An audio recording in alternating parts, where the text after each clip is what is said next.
Hey guys, happy Monday. Thank you so much for joining me for yet another Monday evening. It is episode three of Life in Blissburg. And tonight's episode is called Creating Rituals, which is one of my favorite topics. I could actually devote a whole episode to this, but a whole episode to one aspect of this, which is my morning ritual. And I'm going to talk about that later. But tonight is all about creating rituals. As you hop on, please say hi. Let me know you're here. My husband, as always, is the first person on. Hi, babe. Thank you so much for tuning in from downstairs and being here. As you hop on, just please say hi and let me know you're here.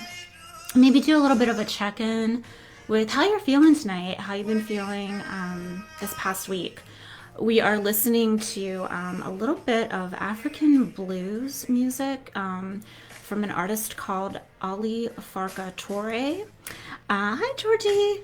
Thank you so much for tuning in tonight. And we're listening to this song because it always really calms me. It's really grounding. It's just this really slow, beautiful slide guitar music. Ry Cooder is the other musician on this song. And I've had kind of a week where I've been feeling more anxious and stressed and all of those things lately. And so this is a grounding, calming song for me. Hey, Bob. Hi, Mama Vicky. Aunt Patty and you were watching together. That's awesome.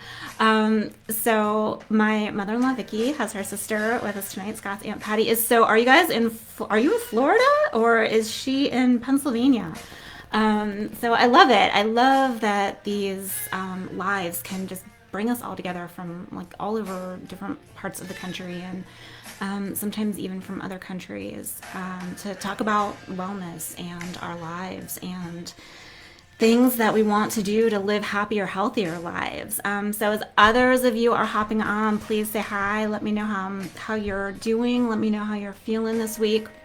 I was just mentioning the song that I started playing tonight was called I Do, and it's some African blues music, and I've been having kind of a more, stressful, anxious week this week. There's a lot of stuff going on.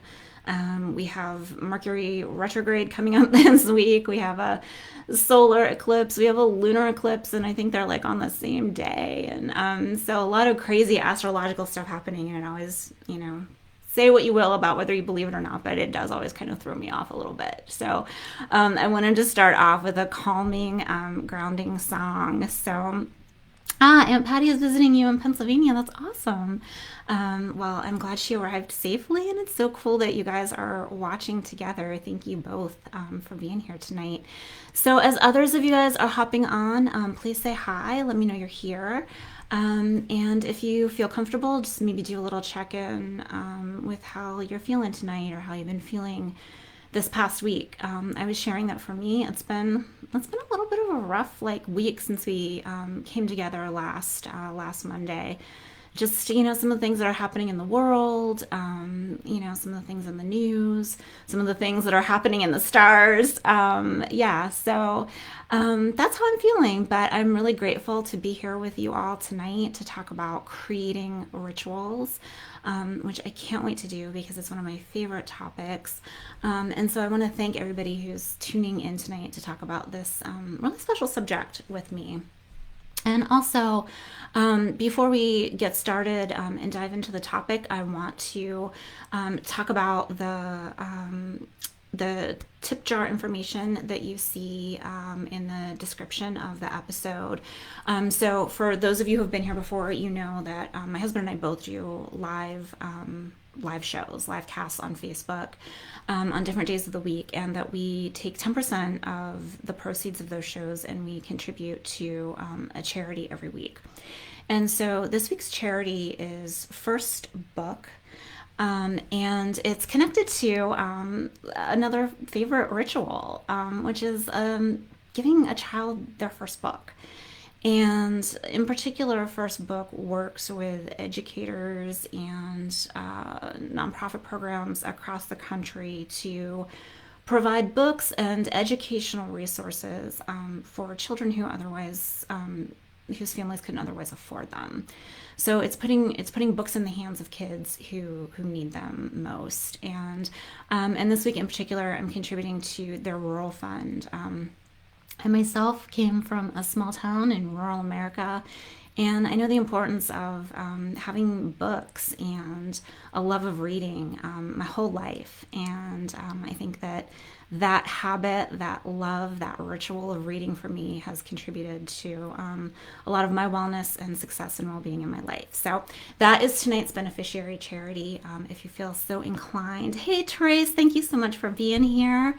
If you are so inclined to leave a tip in the tip jar, that is where 10% of this week's revenue will be contributed. Again, First Book is our charity beneficiary. So tonight's episode is called Creating Rituals. And what are we going to talk about? So we're going to talk about different types of rituals. We are going to talk about how our rituals connect back to the 4 pillars of health and wellness. So for those of you who were here for the Mindset Monday series back in May, every week in May was dedicated to a different pillar of wellness. And we're going to talk tonight about how the rituals that we do can connect back to those and really kind of strengthen our well-being in those 4 sort of pillars. Hey, Michelle, thank you so much for being here. It's great to see you here, and congratulations. I believe I saw today that Michelle just completed her 24th year of teaching. So she just finished her 24th school year with kids. So congratulations, Michelle. Thank you so much for being here on that milestone. Oh my gosh. So Trey said her husband works at First Book. Oh my gosh. So that is amazing. What a connection. Again, I love the way, it's kind of a small world sometimes, and we all have these kind of shared interests and loves. Trace, thank you so much for sharing that. I wasn't aware of that. So thank you. That makes it even more personal and meaningful to me. So, so we're going to talk about types of rituals. We're going to talk about how rituals connect back to the 4 pillars of wellness. And as always, in kind of the last third of the show, I'm going to share some tips and resources for creating and strengthening our own rituals at home and at work, and talk through some of my own personal rituals. Hey, Donna, thank you so much for being here. I'm so glad you could join us tonight. Happy Monday. So we'll share those tips and resources at the end of the show. So thanks everyone for being here. As you know, if you have tuned in before, I am Abra Kurt. I'm a certified life and wellness coach. And hashtag Life in Blissburg is, it's a group, it's kind of an ad hoc informal group coaching experience and a lifestyle series. Hey, Georgie, thank you so much for being here. It is such a pleasure to see your beautiful face in the comments as well. And Georgie, I want to bring to your attention as well, I don't know if you saw this earlier, but Vicky and her sister Patty are tuning in together tonight. So special, so many family members and friends here. So thank you so much, you guys. That means a lot to me. So also for those of you who have tuned in before, you know that I love to start every episode with a quote. I'm a huge quote person. Hey, Dawn, thank you so much for being here. I'm a huge quote person, and so I always share a quote at the top of the episode that relates back to our theme for the week. And so, of course, I'm going to do that again tonight.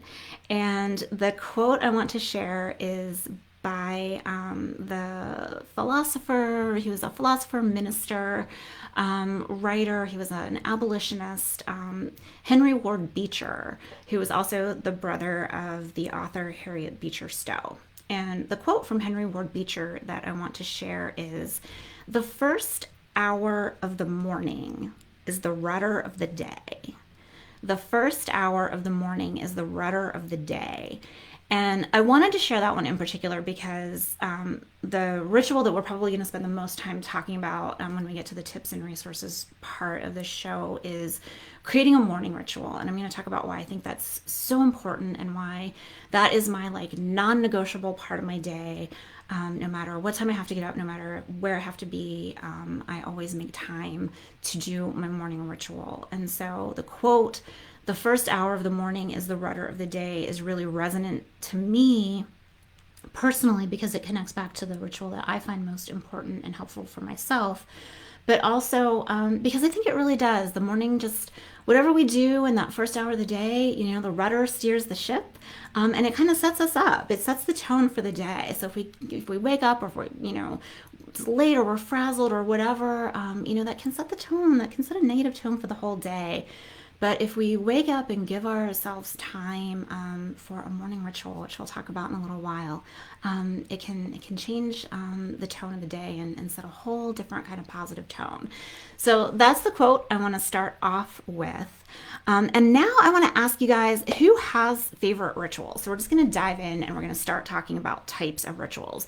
So if you have some favorite rituals that you already do, like if you have a morning ritual, or you have like a skincare regimen that you do every day, or your exercise ritual, whatever it is, if you have a favorite ritual, please drop it in the comments. I want to read what you all love to do, what rituals you all cultivate in your home and professional lives, because I love seeing what other people do to get grounded, get connected, be nurtured, all those things that we're going to talk about tonight. So please share your favorite rituals in the comments.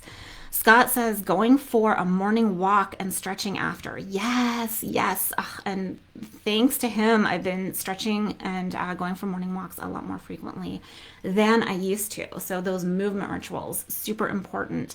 And we're going to talk about how those connect back to the pillars of wellness. Anybody else have some favorite rituals that you want to share? For me, this show has become one of them. Like, I love showing up here for you guys every Monday. I love seeing your faces and comments and connecting with you all in this space. Therese says going for a morning walk and definitely a skincare ritual. Yes, those morning walks, right? And again, it's that morning time. I love seeing that you guys are doing stuff in the mornings because we're going to talk again a lot about that later. But I think what we do in the morning, it just sets the tone for the day. And getting outside and getting some fresh air and moving our bodies, such a great way to start the day. Michelle says during a normal school year, she works out, that she's missed this since she's been home. Yeah, I can see how, like, our rituals probably changed for some of us, kind of given the quarantines and the pandemic of the last few months. We've probably developed some new rituals. Bob says morning coffee, reflection, reading, and music. Yes. Oh, yes, to all of those, Bob. I'm right there with you. My morning coffee is actually, it's one of my favorite rituals. So it's part of my morning ritual, but even the act of just making my coffee itself is a ritual. I do the pour over. So we actually like grind the beans in the morning and boil the water in like a kettle on the stove, and it's a whole process. And so just making the coffee itself is a ritual, but having that first cup of coffee, like, oh yeah, so good, so good. Another favorite ritual of mine, date night. Like, I love date nights with my husband. It's one of my favorite rituals that we share as a couple. I love book club with my girlfriends. Some of my book club buddies are on here tonight. I love those things, like holiday rituals, right, with family. So these are all kind of the types of rituals, right? Georgie says, Therese, thank you. 7:30 p.m. on Mondays with me. Yes. Georgie says skincare, her daily devotional means so much, and coffee with her husband. Yeah, those things that, again, connect us and ground us, and we can spend time with family. So our rituals, right, what they are and what they aren't, they're not like rote routine habits, right? They're not our to-do list. They're not just checking the boxes and doing something, right? These are practices. These are like sacred habits that we do for a reason, and they really do connect back to those pillars of wellness. And we're going to draw some of those connections in a minute.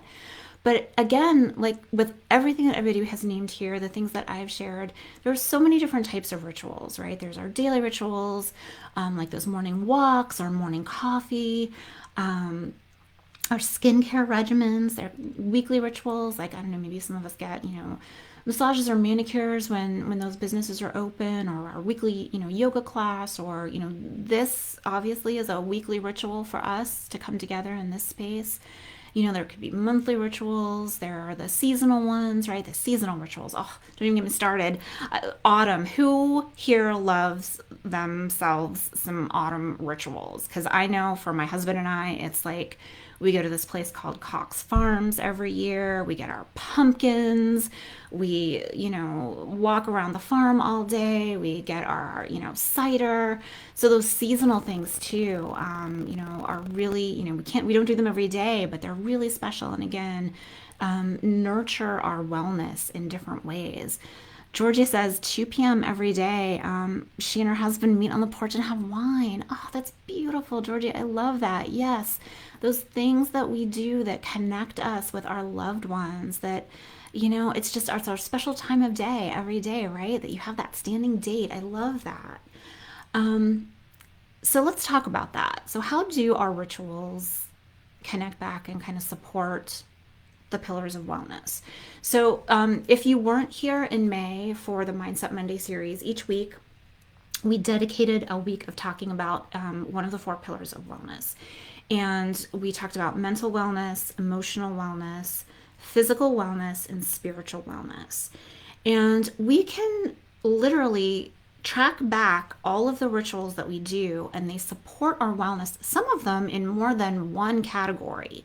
But we can track back all of our rituals, and they all support our wellness on some level. So let's talk about how that happens, right? So why do we do the things we do? Why do we do these rituals? Why does Georgie have a standing date at 2 o'clock every day with her husband to have wine on the porch? Why do Bob and I have our morning coffee every day? Why do Therese and Scott value their morning walks so much, right? So what do these things do for us? Well, one, they ground us, right? They ground us, they root us in something that is familiar. So they ground us. They also connect us.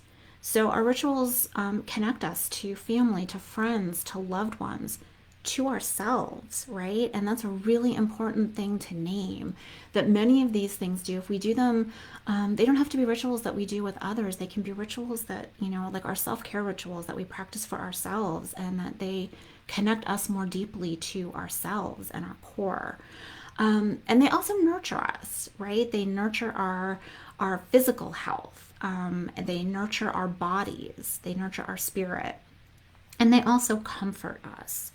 And like the times that we are living through now, I know a lot of us probably are so grateful for those daily rituals we have that give us something. I know for myself, again, that keeps me grounded, that keeps me focused, that keeps me on my own path to, what I want to get done in the day, what I need to focus on, but also gives me tools and connects me, to my purpose. So how those four things, right? So grounding, connecting, nurturing, and comforting. How do those connect to the four pillars of wellness? So I connect our mental wellness with the grounding rituals. So what are some grounding rituals, right? So for me, it's meditation, it's journaling, it's those things that kind of root us in our uniqueness, in our personal selves, right? So meditation, clearing our mind, focusing on a guided meditation, or journaling our feelings, journaling our gratitude, journaling our dreams, right? Those things all ground us. So our grounding rituals support our mental health and wellness. How about the emotional wellness? So which of our rituals support our emotional wellness? I look at our connecting rituals as they relate to emotional wellness. So the things that connect us to our friends, to our family, those 2 o'clock in the afternoon wine dates with our spouses, those, our date nights, our book club with girlfriends, our morning walks that connect us to ourselves. Like so many of those connecting rituals support our emotional health and wellness. So then how about physical wellness? So what kind of rituals support physical wellness? These might be the ones that are a little bit more obvious, right? Like, yeah, the morning walks are, they also connect us to ourselves and support our emotional well-being, but they also support our physical well-being, right? It's our movement, it's our daily walk, it's our movement, any workout rituals or exercise rituals that we have. There's also like brushing and flossing, right? My husband has a really elaborate water pick flossing ritual that he does before bed every night to support, his physical health, his dental health. So, those kinds of things nurture us. They nurture our physical health. So, those nurturing rituals are about our physical health and well being. And if you guys think of any other ones that I'm not naming here, I'm just throwing like a couple of general things out here so we can kind of track back and see how our rituals connect to the four pillars of wellness. But if you have a good one and it's not something that I named, please share it in the comments, because you'll always have some really wonderful wisdom to share with me as well. So I'd love to hear some things that you feel connect you to those pillars of wellness. So if there's anything that you'd like to share, please drop it in the comments as well. Georgie says planks before a shower with an I feel you, Georgie. The planks, those are not fun, and that is always one of my least favorite, but yet kind of most results oriented aspects of our physical nurturing wellness, right? But those things can always make a difference. Anybody else, please share some of your connection, nurturing, grounding, comforting rituals. And comforting is the last one, and that connects back to spiritual wellness for me. Georgie, I think, mentioned earlier she does daily devotionals, and that's a daily ritual that really connects one to spiritual wellness. A lot of us probably have a moment of daily prayer. Meditation is also a ritual that connects back to our spiritual well-being.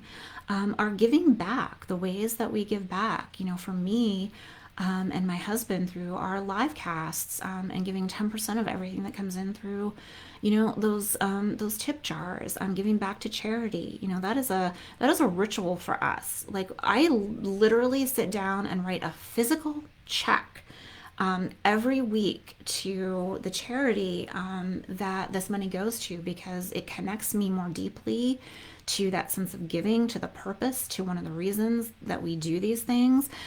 Kathleen says a weekly small group discussion with a church group. Yeah. Michelle uses the Calm app every day. Yes, I'm going to talk about that too in a little while, Michelle. Yes, those things that connect us to our mental wellness, our emotional wellness, our spiritual wellness, those weekly discussions with church, the daily meditation app, those things are all so important. I love reading these things. Thank you so much for sharing them. And it's great too to share ideas with others in the group, because somebody might be like, oh yeah, that's a great one. I never thought about doing that. Vicky says Aunt Patty does an exercise routine every day before she leaves her office. Yeah, that's great. Our daily movement, our exercise routines, like, sometimes even if I don't like do a full, workout with Scott during the day, I just get on our yoga mats out here in our exercise loft and just do some really deep stretches. Like, and that's a ritual for me. Like, I'm intentional and purposeful about it.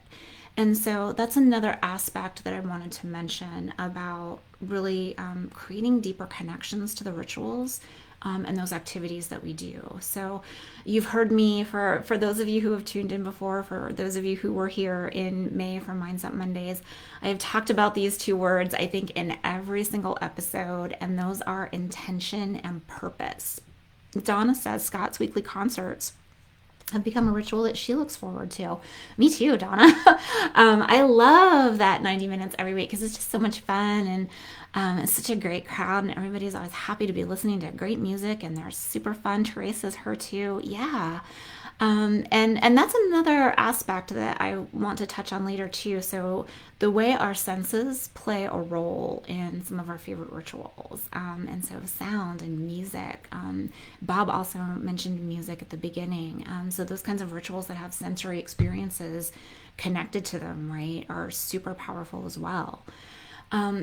And going back to intention and purpose, right? So even if it is something that is more routine or rote, like a daily habit, like maybe, for you guys, brushing and flossing isn't like this fabulous ritual that you spend all of this time like waxing poetic about every day, right? But if we attach even the slightest bit of, awareness and intention and purpose, and we think like, these minutes that I'm spending flossing right now are actually nurturing my physical health. They're nurturing my dental health. They're nurturing my body. And so even those habits that are just, more routine, rote things, if we attach some awareness and intention and purpose and joy and gratitude for them, we can even elevate the things, those, daily things that we do that might not even seem as meaningful, but we can make them more meaningful by understanding what pillar of our own health and wellness they're supporting. Georgie says, yes, Mindset Mondays and Thirsty Thursdays, definitely a ritual in her house. I love to read that, Georgie. Dawn says, morning espressos are awesome. Not sure they relax him, but the caffeine. Yeah, I mean, there's something about, right? Like, it doesn't have to be a relaxing ritual. It can be something that gives us a little jump start for the day, right? Like that morning shot of caffeine, your espresso.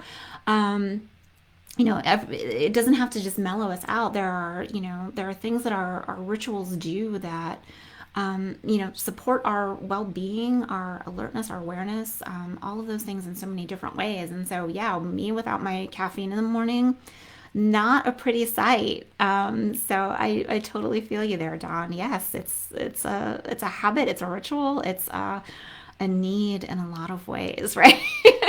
Some of our rituals may be more than just a ritual, right? They're like things that we feel our body physically craves, that our bodies want and need, our souls want and need on some level, right? If it's our spiritual rituals, our emotional rituals tied to the things that we do with our friends and family and loved ones. So we can elevate really anything that we do during the course of the day. And I really wanted to drive that point home, that if we attach some awareness, some intention and purpose and gratitude to the things that we do, even just on a habitual, rote, repetitive basis, we can elevate those things to the level of ritual and appreciate them in a new way, recognizing that, yes, this is supporting a pillar of my wellness in this way, and just being super intentional about it. Dawn says, internal self-regulation is difficult. Yeah, I think a lot of us probably can relate to that, Dawn. And so having those touch points of rituals, right, can sometimes help us regulate those things that in a more grounded way than we may come to realize, or if we tried to focus on it ourselves and say, well, I can't do this, but our rituals can help ground us and regulate those things for us. So thank you for mentioning that, Dawn. I appreciate that. So those are some types of rituals and some ways that we can track back our rituals to the ways that they support our 4 pillars of wellness: our mental health, our emotional health, our physical health, and our spiritual health and wellness. And I also want to share now some types of rituals that I think are great ones to cultivate for those different purposes. I want to talk about rituals for home and rituals at work. And I actually have 7 for each. And I have some notes with me because I'm not going to memorize 14 different things, no matter how integral some of these things are to my life. I could talk about some of them at length without notes, but some of them are things I'm going to need to use my notes for. So I ask your forgiveness, for that. But if any of this is resonating with you, please, hey Trish, don't apologize for being late. No worries. If this is resonating with you, please send up some hearts. Hit the share button.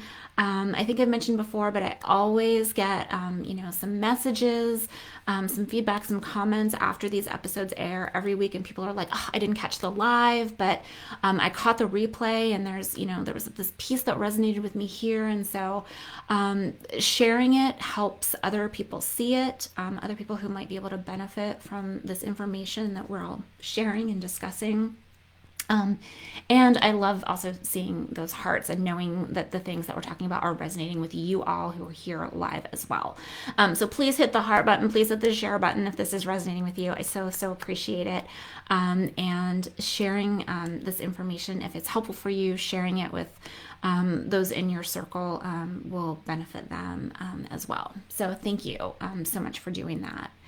So now I do want to talk about some of those. As I mentioned, I have 7 tips for rituals at home and 7 tips for rituals at work. And I have some notes about those, but the first one I want to start with is the one that I've already mentioned a couple times, and I think some of us already have our own morning ritual, right? Therese, Scott, other people have talked about the things that they do in the morning, whether it's walking, whether it's that morning cup of coffee, but something that we do first thing in the morning that really kind of sets us up for the day, right? So how many people show in the comments, how many people love mornings? How many people hate mornings? Are you team morning or are you team mornings? Share in the comments. I love to see who falls down on which side of this, because I used to be like team mornings. When I was young and I was still at home, I would sleep in until like noon on the weekends. Hated getting up in the morning, hated it. But cultivating a morning ritual totally changed that for me. Scott said he loves mornings. Yes. I now love mornings. Georgie is team morning. Kathleen is team evening. Yes. I love to see where we fall down. Therese is team morning. And so, yeah, Michelle loves mornings too. So a lot of us already love mornings, but some of us are team evening and some of us are maybe like not just team evening, but like really hate mornings. And I want to talk about why that is, because you get like really, visceral reactions, I think, about mornings sometimes. And I think a lot of the reasons why, I know for me, why I used to dislike mornings. I really dislike being woken up by an alarm clock. I really dislike it.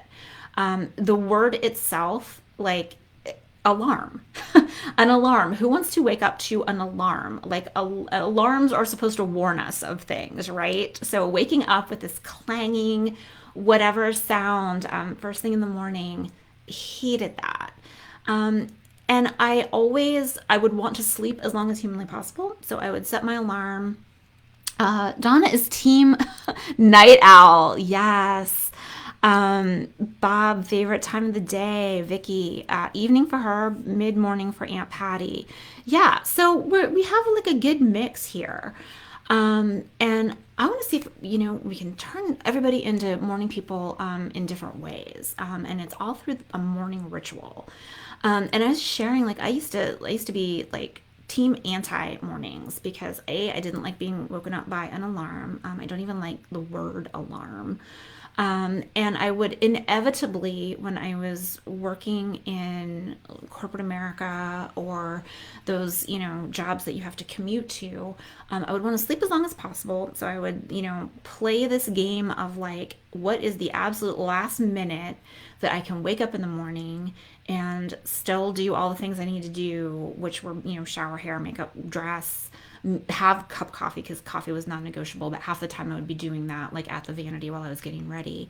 Rush out the door, sometimes forget something that I meant to take, whether it was like lunch or, sometimes like, my wallet or whatever.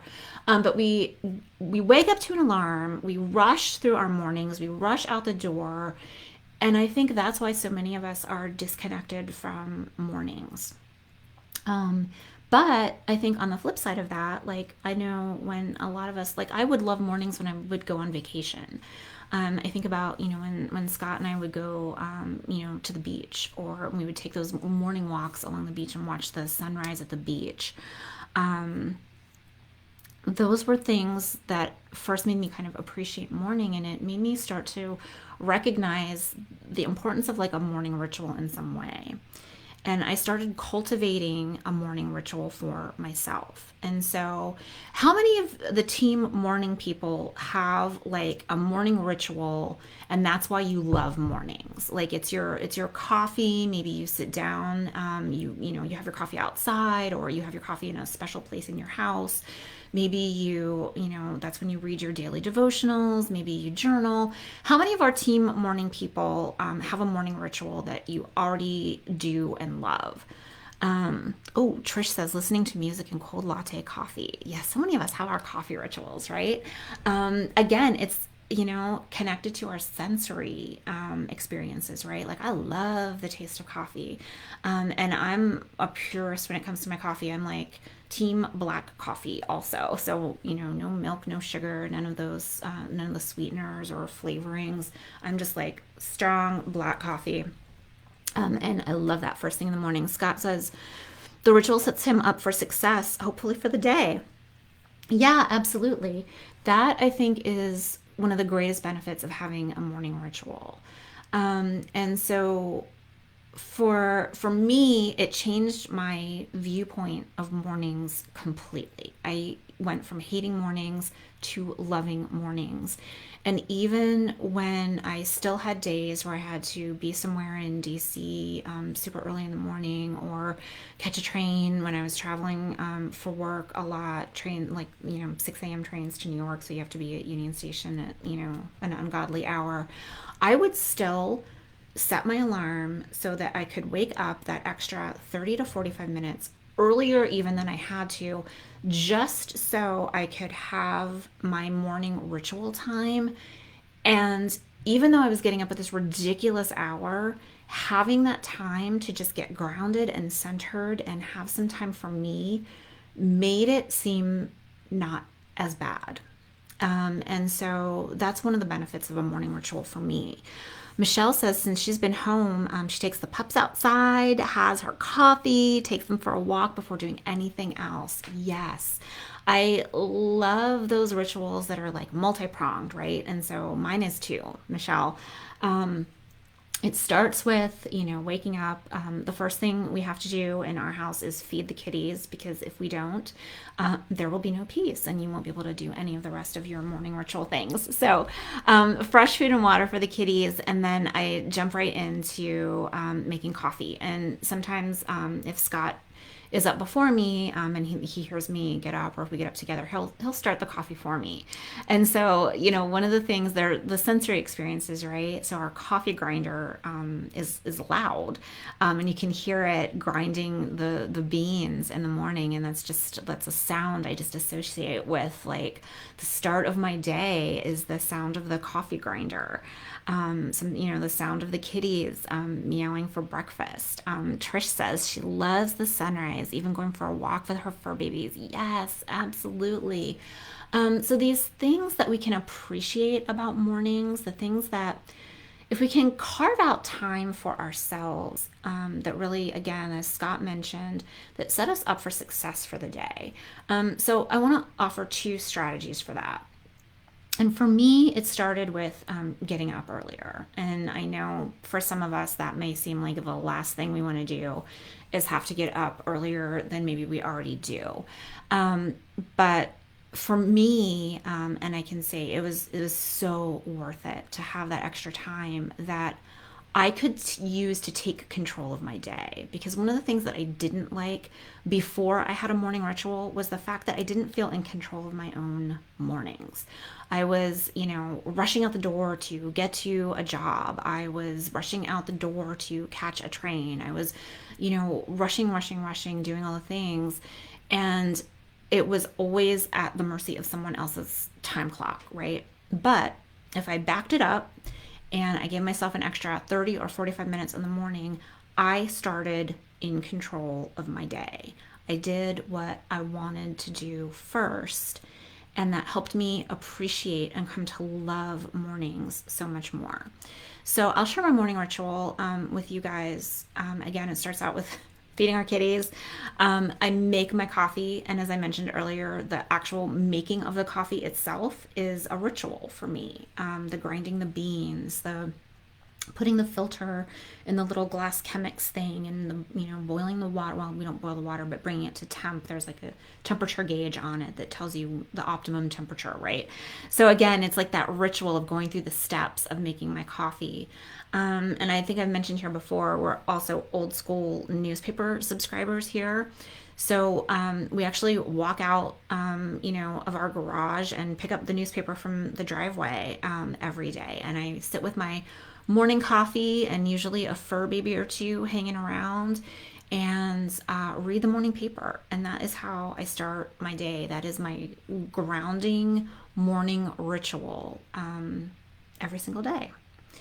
And then I kind of transition into some other of my morning ritual activities, but it's all part of my morning ritual is longer, and I'm blessed with, the ability to work from home. So I have an extended morning ritual, but it's coffee, newspaper, feeding the fur babies, and I journal. I journal every single morning. And I think I've mentioned that before, with you guys when we were talking about there's no such thing as normal, and the becoming episode and things like that. Journaling is such an important part of my everyday. I journal 2 sections every single day. I take a full page in a notebook, and I'll share some of my resources with you all later. But I journal my 3 things that I'm grateful for that, have made me happier, I've observed in the past 24 hours. And then those things change, every day. They're not the big broad things like, oh, I'm grateful for my husband, and I'm grateful for my health and our fur babies. Like, no, it's very specific things. Like, I'm so grateful for that comment I got from, Georgie, who watched, last week's episode of Life in Blissburg and sent me this really sweet message. Or, I'm grateful for the bunny I watched eating clover in the backyard this morning while I was drinking my coffee, or something like that. So it's always very specific. And then I also journal, and these are the things that stay the same every day. My 10 biggest dreams for my life. And I journal them as though I'm already living them. And I learned this tip from Rachel Hollis, actually. And I can't even tell you what a huge part of my life that has become. And I honestly credit that habit for staying focused on the things that matter to me and my success and my dreams and move the needle. I write those 10 things down every single day in the morning to remind myself what I want to accomplish and what I want to focus on, and connect all my action that day to those big dreams in some way. And then there's always like the movement ritual part of my morning as well. So it's either that I go for a morning walk with Scott if it's not, too raining or too cold, or although he's gotten me a little bit better at even getting out of the house if the weather's not like 100% perfect.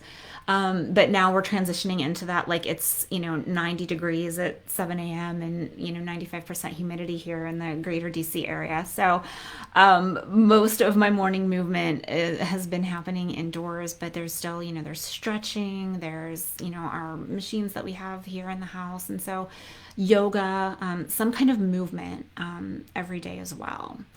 And again, these are all corresponding to sort of those 7 things I said about, rituals from home, right? Our home-based rituals.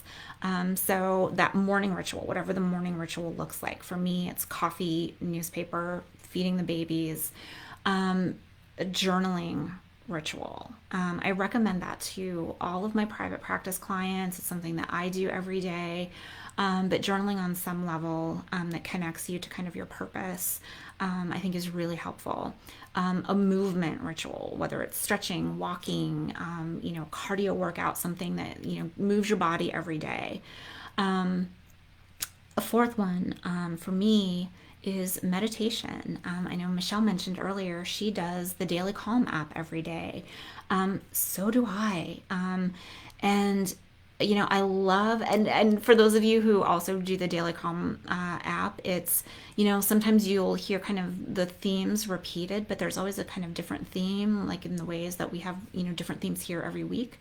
That relate back to a life lesson in some way. And so it's this, they're usually about 10 minutes long, guided meditation, but you don't even have to use an app if you don't want to. You can just kind of sit down and you can turn on music or ocean wave sounds or rain or something, and just clear your mind for 2 minutes, 5 minutes, 10 minutes. Some people even meditate longer. So meditation is the fourth one that I wanted to mention as a home-based ritual. Five is a returning home ritual. So for those of us who work outside the home or have some activities that take us away from home for the bigger part of the day, a ritual that brings us back home. So whether it's the way we greet the people who live with us, the humans or our fur babies, right? That greeting ritual when we come home. Changing out of whatever clothes we had on and into maybe loungewear or something comfier for the day, but something that marks that we're transitioning back to home and now we're in this personal space again, is a really important one for me and something that I wanted to mention. Number six is a dinner ritual. And whether it's a family dinner, whether we are eating dinner solo and preparing dinner for one, but some kind of ritual around dinner. Some people, I know families with kids, family dinner every single night, and they connect on, what did you learn in school today? Or, tell me something that you're grateful for today.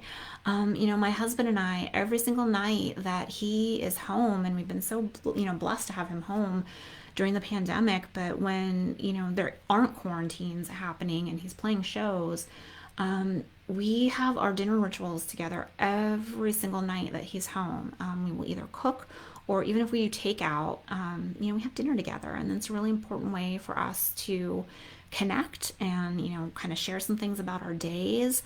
The nights that we cook dinner together, we have a super fun ritual where we use our kitchen Alexa device to request songs. So we, have a subscription to Amazon Music, and we actually use it like a DJ, and we take turns requesting songs. And so it's just like a fun, silly thing that we do as part of our dinner ritual. And then the seventh one I wanted to mention in terms of a home-based ritual is a bedtime ritual. And I bet everybody probably has a favorite bedtime ritual. Jane, no.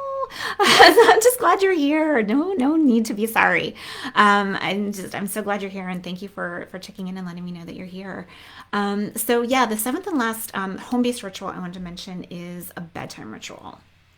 And for me, that's when I do, I have a skincare ritual. My husband and I both do, for me, clean the makeup off your face and, the eye cream and moisturizer. And I think I have a 5-step skincare ritual, but I love it. And it grounds me. It's that transition that I know, I do every night before bed. I mentioned, brushing and flossing and recognizing that connection to our physical wellness and the way it nurtures our, physical well-being.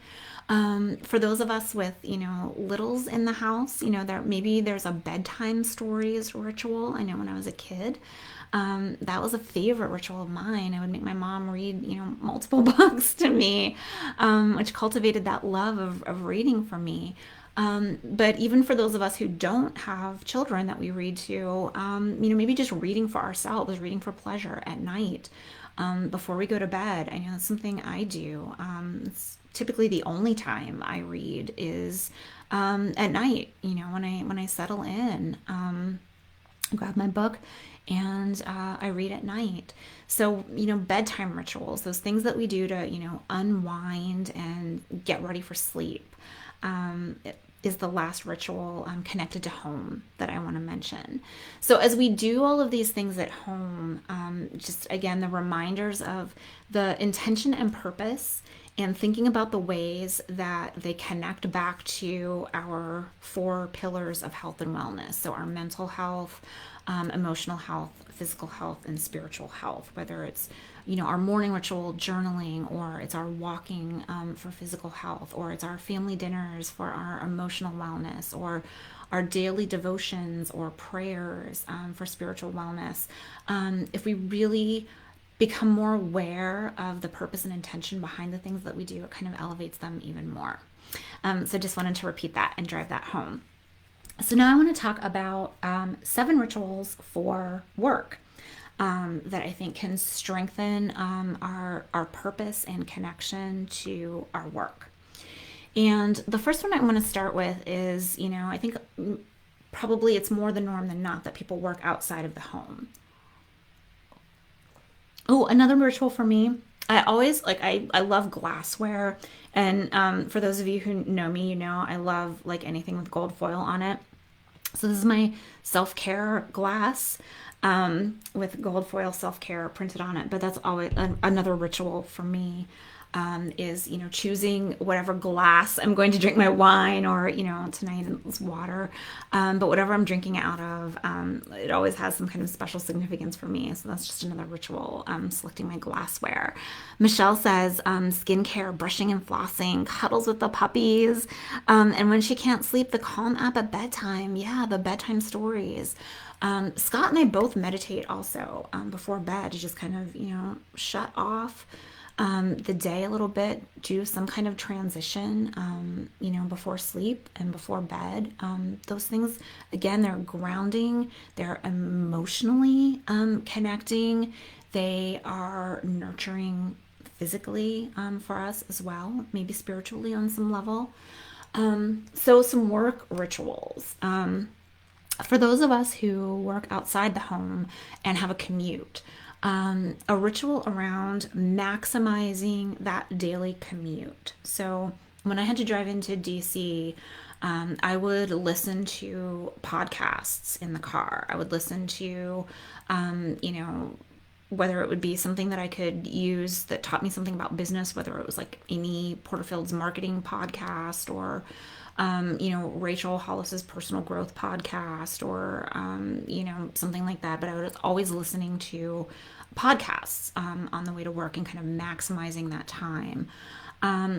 If there was ever like a really bad traffic situation, and like traffic was more horrendous even than usual, and that's when I break out like the classical music, because it helps like kind of soothe those nerves, and calms me down and just lets me kind of breathe and regroup and get grounded. So some kind of ritual connected to work that maximizes the commute. And even if you take public transportation, maybe you can read, or also listen to podcasts, with earbuds, or just something that maximizes that commute, that gives you a sense of control over your morning.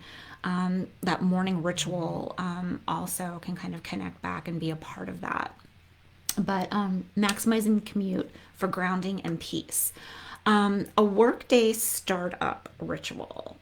So whatever that looks like for you. If you work at home, maybe it's making that transition to a different part of your home office. It's, opening your laptop, it's getting a fresh cup of coffee and setting that down, or maybe a different beverage for work, or getting dressed in something that's not our PJs or our loungewear for the day, right? So some kind of workday startup if we're, working from home. But if we're not, maybe it's something like, a drive-by with, some of our work besties, and, saying hello to our colleagues in the morning, or the cliched like water cooler conversation, or stopping by the coffee shop on the corner and picking up a beverage to take into the office. So, but some kind of workday startup ritual that kind of says, I'm starting, this is my work day. I'm in this different phase of my day, and I'm going to be centered and grounded and focused on this. There's another ritual that kind of connects to that I want to mention as number 3, and that is writing down your daily big 3. And what is the daily big 3? So it's listing out literally 3 goals or outcomes that you want to have for the day. So your 3 big priorities for the day, whether it's, for me, maybe finishing my notes for, my live cast episode, or, sending out a query letter to speak at an event or a conference or something like that. But whatever our 3 big priorities for the workday might be.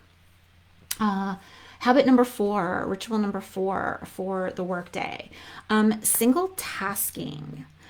Single tasking. So having a ritual of single tasking, and what does that mean? Is the opposite of multitasking. I've talked about this before as it relates to kind of productivity and quality of our work and achieving our work, but gone are the days when, we sit around and talk about multitasking as a badge of honor, I think. We've come to appreciate single tasking for its ability to allow us to focus, to do one thing at a time, to do it really well, to accomplish whatever goal we have connected to that one thing. But it was one of the reasons that I, became less and less connected to my work in corporate America, because I felt like this idea of multitasking was like a badge of honor. And the more and more wisdom I read outside of that space was very contrary to that. And everything supported the idea of like the one thing at a time. There's literally a book, probably on the shelf behind me, one of the books. It's called The One Thing. And it's about choosing one priority at a time and just doing that one thing. So single tasking as a work ritual was one that I wanted to name. Number 5 is a non-negotiable midday break. So whether it's 30 minutes or 45 minutes, or you can take a whole hour, just a non-negotiable midday break to eat, to get up away from your desk, move, maybe go outside if you're in an office space that allows for that. But just something that kind of marks the midday where you can take a nourishment break, have some food, maybe connect with a colleague, or if you're working from home, take the pups for a walk, or Scott and I will have lunch together, a couple of days a week. But something that's like a non-negotiable midday break. Work ritual number 5. Work ritual number 6 that I wanted to mention is also connected to that, and those are micro breaks. So we can get so focused, especially if we, we're working on one thing at a time. We can get so in the zone of our work days that we look up and we realize like 3 hours have passed and we haven't even gotten up from our desks. And conventional wisdom tells us, they say sitting is the new smoking. And so reminding ourselves to take those micro breaks, get up, stretch, move, look out the window. For me, I, walk up and down, the flights of stairs in the house and play with the kitties for a minute. But just those little micro breaks in between our single tasking focus of work can make a big difference too. And just keeping our movement, keeping us aware of our movement, how much we've been sitting at a time, getting the blood pumping, maybe having, a healthy little snack during one of those micro breaks. But just taking those smaller frequent breaks in addition to that one non-negotiable longer midday break. And then the last work ritual that I wanted to mention is a work closing ritual. Michelle says her Fitbit reminds her to get up and move. Yes, yes.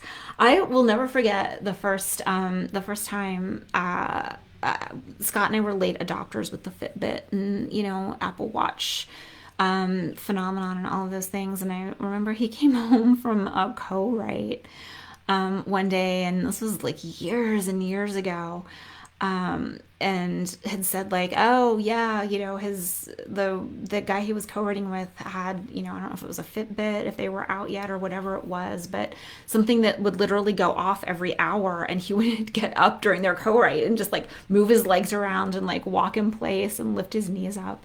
Was the first time I had heard of one of those devices actually, being set to remind us to do that. So yeah, if you have devices that can play a role in helping to remind you to do those things, even better. And then the last work ritual I wanted to mention is the workday closing ritual. And this one I think is really important because it helps us transition out of the workday and also can set us up for success for the next workday as well.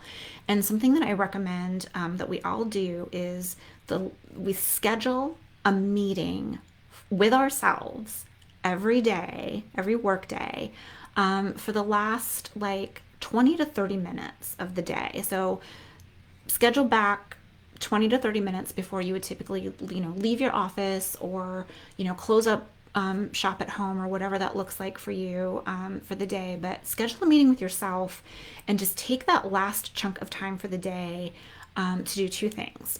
One, reflect on the day. So, what went well about the day? What didn't go so well? Were there any frustrations connected to the day? How can you move through those emotions connected to any work related frustrations so you don't bring them home with you, right? And then also to reflect back on your big three. So, did you accomplish the big three tasks on your list? If you didn't, is there anything that you have to carry through to the next day? And then the second thing is gratitude. So reflection and gratitude. So all of those questions, what worked, what didn't, were there frustrations, are there emotions I need to work through so I don't bring them home with me? And then gratitude. Gratitude for knowing that you accomplished some really important work that day, for, maybe connections or supporting a colleague or supporting someone on your team. But just something that you can leave the workday being grateful for. Again, gratitude practice is something that's so grounding and so important in every aspect of life, and connecting gratitude to our work can be really nourishing and nurturing as well. Trish says, standing out on her deck or front porch and looking at the garden water. Yes. Oh, I love that, Trish. I can just picture it.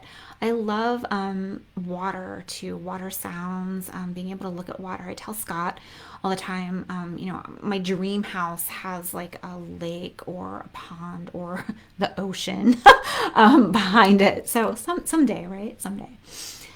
So those are the 7 home rituals and 7 work rituals I wanted to share. I also want to share some quick resources as we wrap up tonight's episode.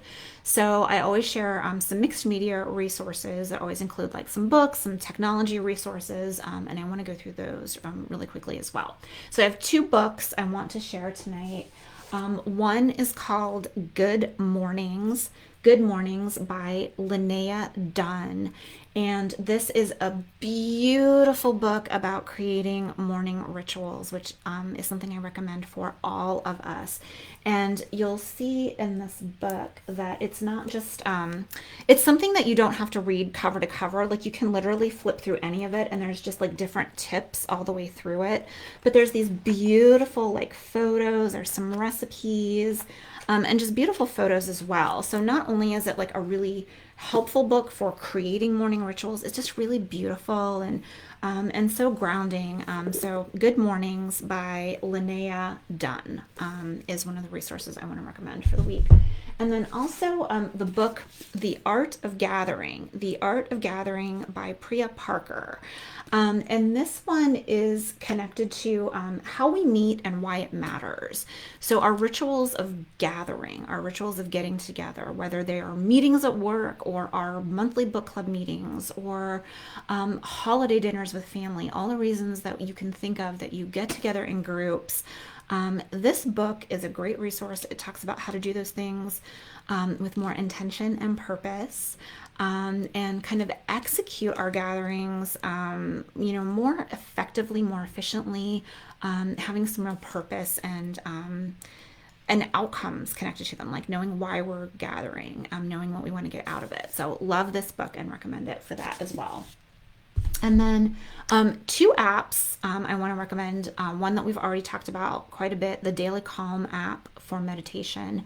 Calm, Calm. It's just called the Calm app. I know some of you already use it. I actually have a link that I will share tomorrow in the show notes when I post those.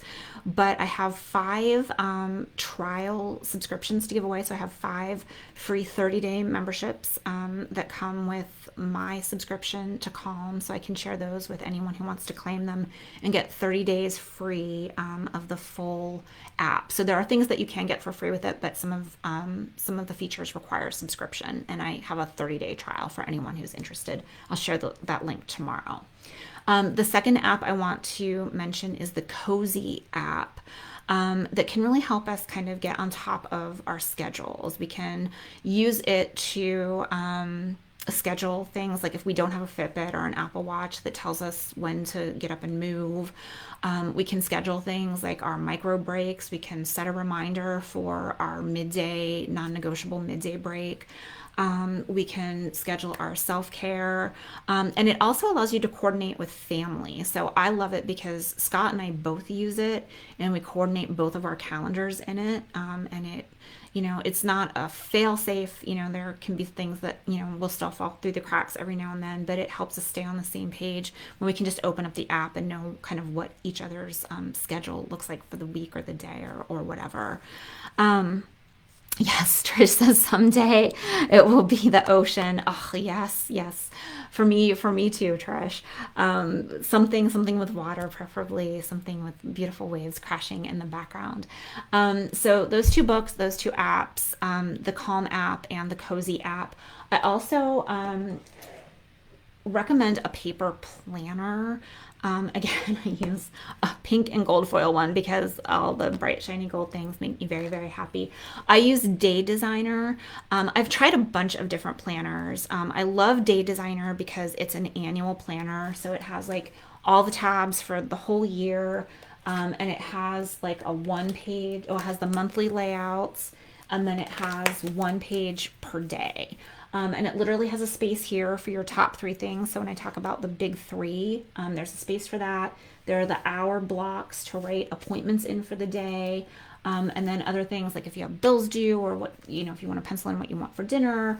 Then some little notes sections as well. But I've tried some of the trends now are toward the quarterly planners, like the full focus planner. I tried and loved it. It just had a lot of features that frankly I found myself not using, and rather than paying for a planner 4 different times through the year, buying just one felt more efficient and cost effective for me. And I love these because they always have beautiful covers to choose from, and I love the layout and can really maximize it as well. But it's a great way to, again, just kind of be connected to our rituals. You can pencil in the times that you want to take your micro breaks. You can pencil in, morning ritual, the things that you want to do, the things that you want to accomplish, reminders to move, reminders to meditate, kind of all of those things, and writing them down. I read a statistic that if you write a goal down or you keep writing things down, you're 42% more likely to achieve it. And that's an Inc.com article. 42% more likely to achieve something if you write it down, or actually get it done if you write it down. So that's why I recommend a paper planner.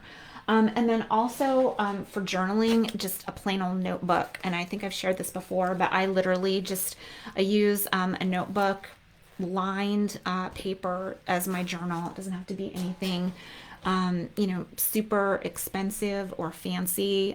Just any kind of notebook will do. And I journal. I use 1 full page a day. My 3 things I'm grateful for, my 10 big dreams for my life. So paper planner, a paper journal. And then also, we've talked a little bit about how our rituals are connected to sensory experiences. So for me, playing music, I also, I light candles all the time at home. I have my own candle line. I started making my own candles, so I knew what was in them and where it came from.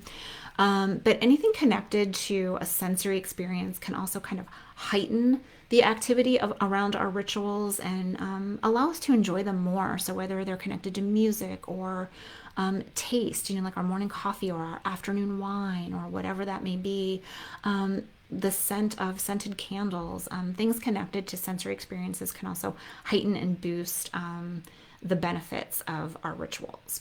So those are the things I wanted to share I also offer, as I mentioned before, private coaching. Whether you think it's something that might benefit you or a friend, please message me offline if it's something that you would like to explore. I offer free 30-minute telephone consultations if anyone's interested in exploring the concept of some private life and wellness coaching.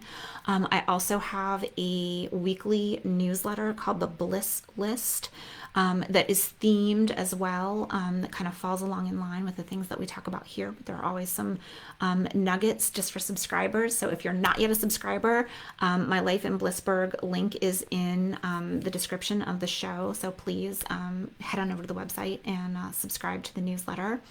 And then also we have a Facebook group called Life in Blissburg that I share some things and encourage members to kind of be active on their own and share some things that are helping them to live their best lives and healthier and happier lives. So those are my tips and resources and thoughts on rituals, creating rituals at home and at work that I wanted to share this evening. Thank you guys so much for being here. I know this was a schedule change from what I had originally announced last week. We rescheduled the relationship real talk to next Monday. So it is still happening. We just had a change in schedule with my special guest, my husband, who wasn't sure if he would be able to be here live tonight or not, but we know he will be able to be here live next Monday. So next Monday's topic is relationship real talk. I get a lot of mail, and I do a lot of work with my private clients as well around relationships and things that we can all do to, maybe make our relationships with our significant others more satisfying, better, healthier, all of those things. So we're going to offer some tips and some relationship real talk next Monday. Same time, 7:30 p.m. Eastern, same place right here. Thank you guys so much for being here tonight. Georgie, thank you so much for your kind words about the candles. You have some coming your way again soon. If you all want to check out and just let me know how you found this evening's episode, if there are any takeaways for you, please share those in the comments as you check out and say goodnight. Thank you so much. I appreciate every single one of you who tune in live, who watch this on replay. It means the world to me. I literally go back and read every single comment the next day, and I love seeing the different ways that our conversations resonate and impact people. So thank you so much for being here, for showing up for me. I will continue to show up for you. I will see you next week. Be good to each other, be good to yourself, and have a great week to come. I'll see you next Monday.